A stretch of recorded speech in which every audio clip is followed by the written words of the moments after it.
This is how to choose the right packaging for your product and why most brands get it backwards before they even start. If you get this wrong, it may quietly eat up your margins, shorten your product shelf life, and sometimes even sink the entire launch. I've worked with over 40 factories across more than 10 countries, including food, supplements, beauty, coffee, you name it. And I've watched hundreds of these brands make this exact call. So let's get it right together. Your packaging just has three jobs and they go in a very specific order. First is protect.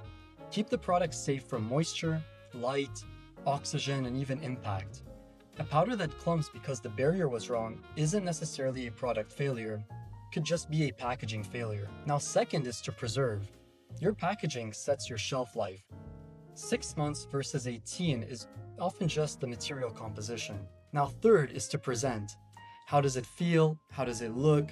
How does it sell itself on a shelf in just 2 seconds? Now, here's the mistake. Almost everyone starts with present.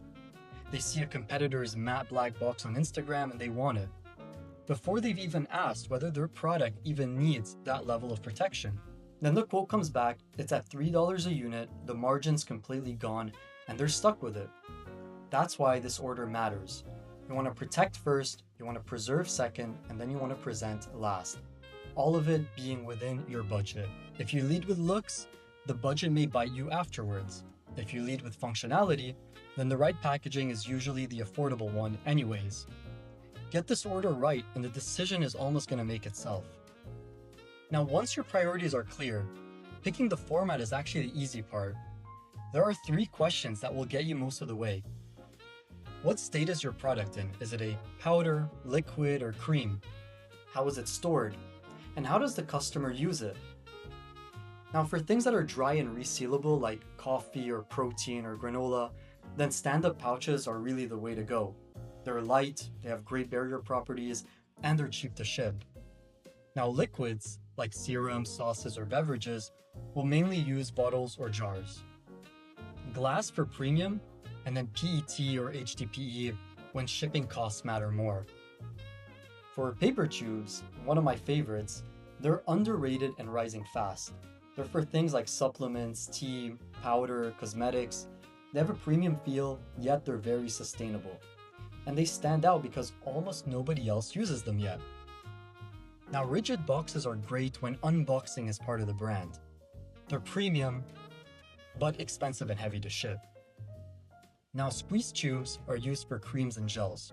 They're controlled, compact, and mess-free. And then lastly, you got flow wraps, which are oftentimes the fastest and the cheapest per unit.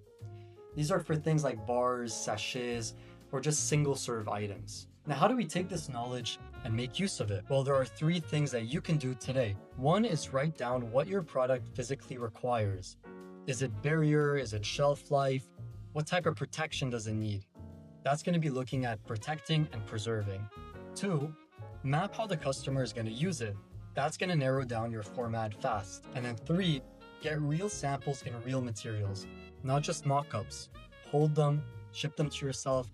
That's going to tell you more than any quote can. Packaging may really feel like a small decision, but in reality, it isn't. It's your margin, your shelf life, and even your first impression all in one.